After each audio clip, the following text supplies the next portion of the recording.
Hello, welcome to News Mongolia on MNB World. I am Jugdar Gambold. And for our top stories. Town Tolga coal terminal set to begin operation in the second quarter of this year. Genghis Khan International Airport earns prestigious 4-star rating from Skytrax. For the news, stay with us.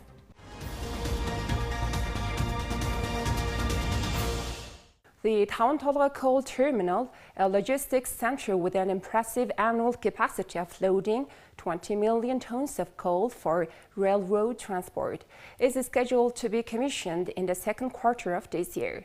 This development is set to significantly enhance Mongolia's coal export capabilities, providing a crucial boost to the nation's economy.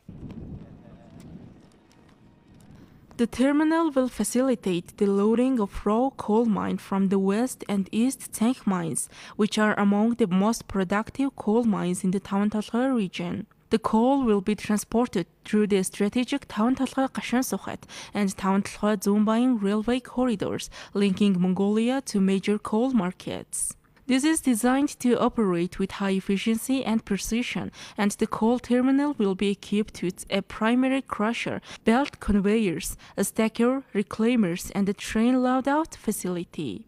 One of the standout features of this terminal is its use of a fully automatic supervisory control and data acquisition system, which will monitor and control operations. This advanced system ensures that the entire process, from coal crushing to loading onto trains, is seamless, safe, and efficient. In preparation for its full-scale operations, the terminal has already undergone successful tests. The Tawantalga Railway LLC reported that 1,280 tons of coal was loaded onto 20 train carriages during these tests, demonstrating the terminal's capability and readiness to handle large volumes of coal. This preliminary success marks a significant milestone in the project's timeline and underscores the terminal's potential to revolutionize coal logistics in the region. This new terminal is expected to reduce transportation cost and time, increase the export volumes, and improve the overall competitiveness of Mongolian coal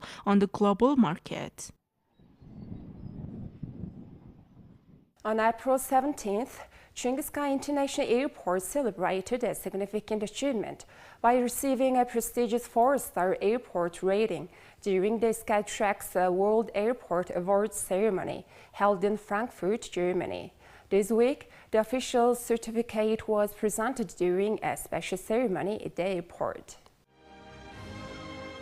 Genghis Khan International Airport, Mongolia's gateway for domestic and international travel, marked a historic milestone in 2023 by serving over 1.7 million passengers. This achievement contributed to its 2024 recognition as a 4-star airport by Skytrax, an esteemed international airline research and evaluation organization based in London. Skytrax, operational since 1989, assesses airports on a scale of 1 to 5 stars based on over 800 criteria, including passenger services, comfort, cleanliness, environmental improvements, and staff performance. The airport's evaluation highlighted several standout areas that already met the criteria for 5-star rating.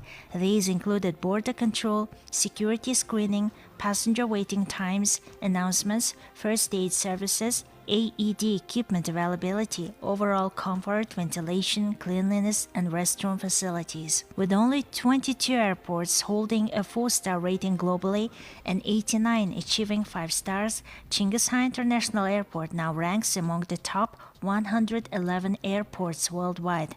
This recognition underscores its significant progress and commitment to excellence. The new Ulaanbaatar International Airport company, responsible for managing Genghis Khan Airport, has ambitious goals to maintain and elevate its service standards through comprehensive cooperation and swift enhancements.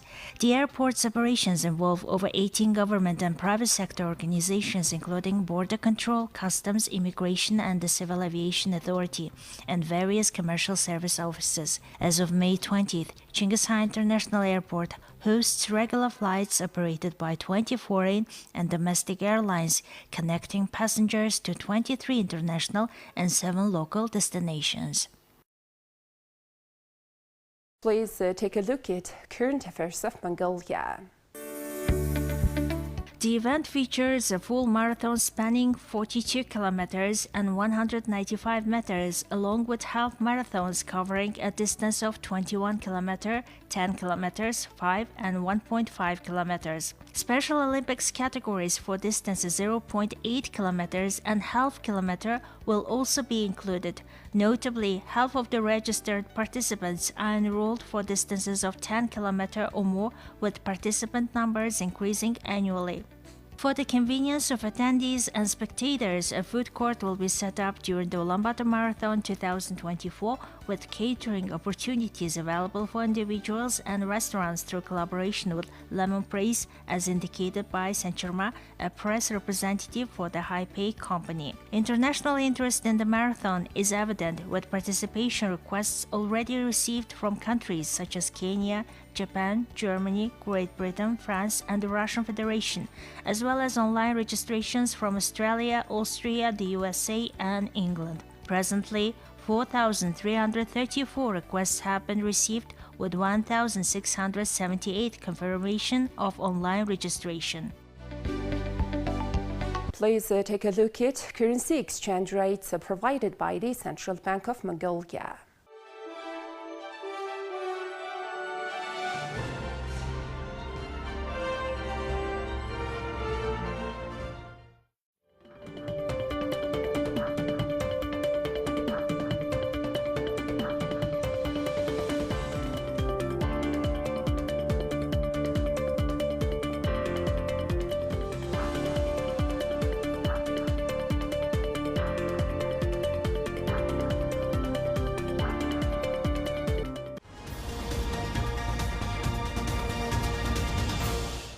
Now please have foreign news partnered with international news agencies.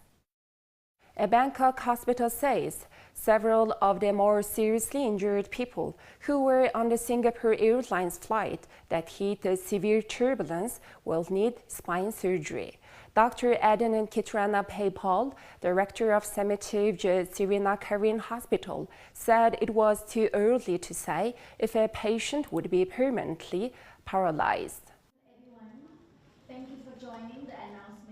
20 people remained in intensive care and 73-year-old British man died after the Boeing 777, which was flying from London's Heathrow Airport to Singapore, suddenly descended sharply after hitting turbulence over the Andaman Sea on Tuesday. The ICU patients included 6 Britons, 6 Malaysians, 3 Australians, 2 Singaporeans, and 1 person each from Hong Kong, New Zealand, and the Philippines.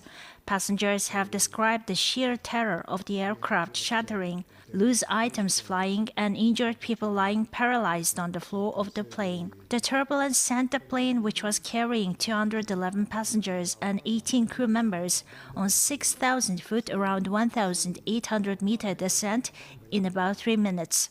The flight from London to Singapore was diverted to Thailand. Russian missiles slammed into Ukraine's second-largest city in the northeast of the country and killed at least 6 civilians early on Thursday, officials said, as Kyiv's army labored to hold off an intense cross-border offensive by the Kremlin's larger and better-equipped forces.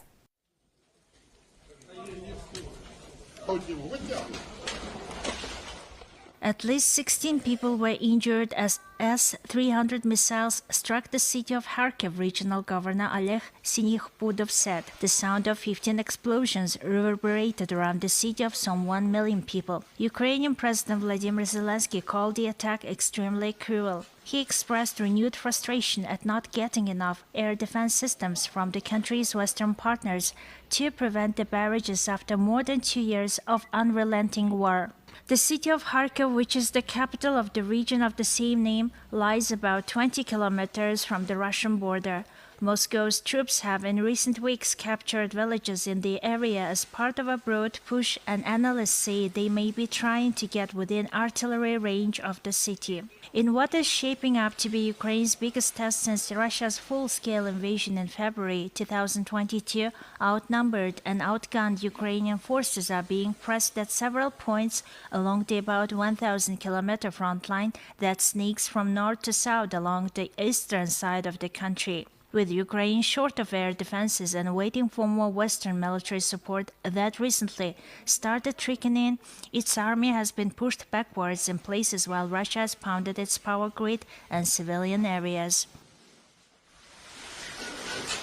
Two recently graduated European astronauts have been assigned their first space flights and look set to journey to the International Space Station in 2026. Sofia Adenot and Rafael Lejas are both members of ESA's most recent class of astronauts, selected in 2022 and recently concluded their one-year basic training.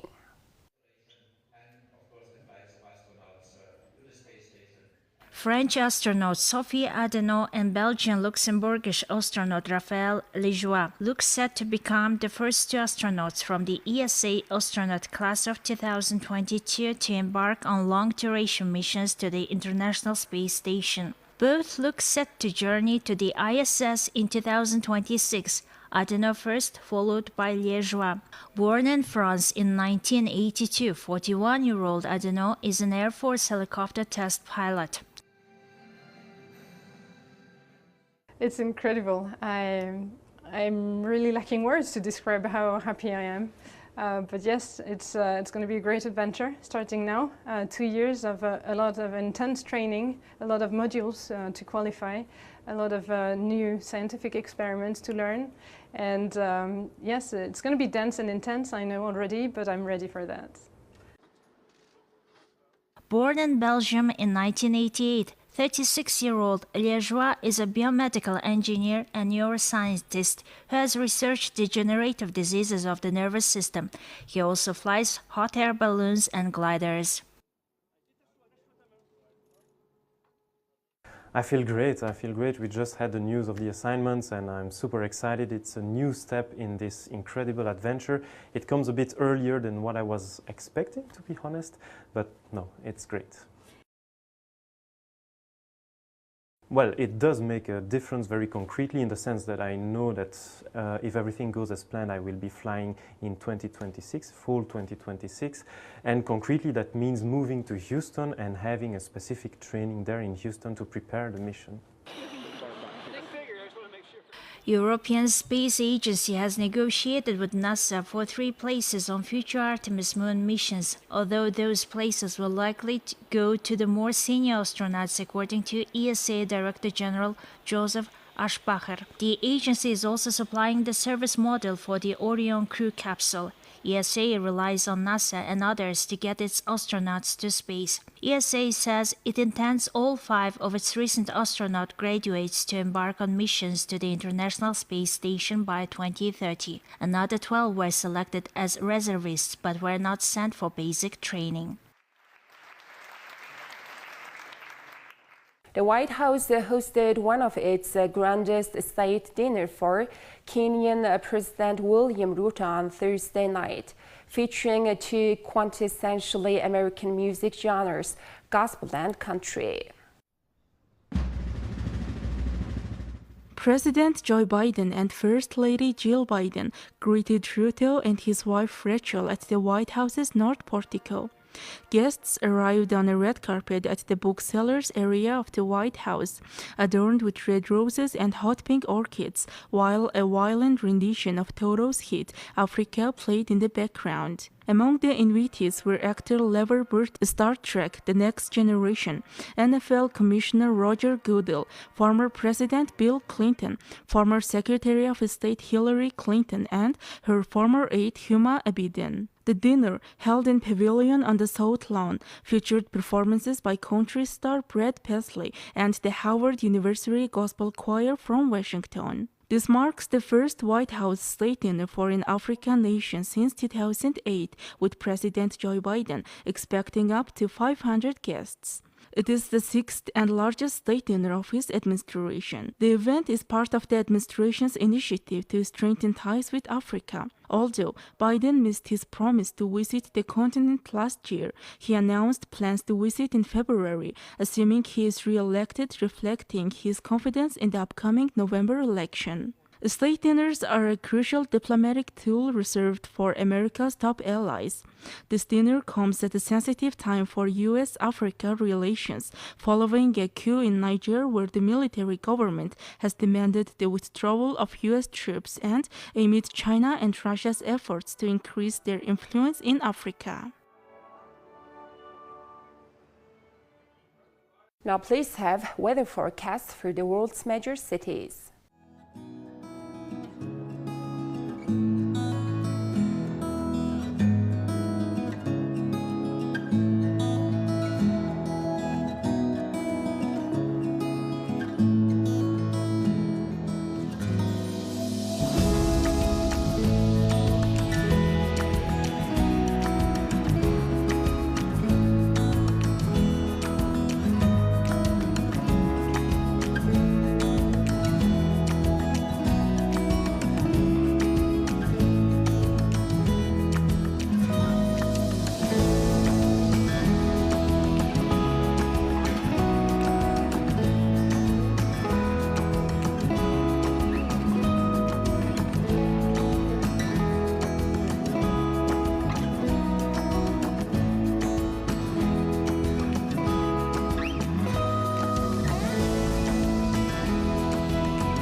Well, that's all for today. Thank you for staying tuned. We'll see you next time with more news and updates. Have a nice day.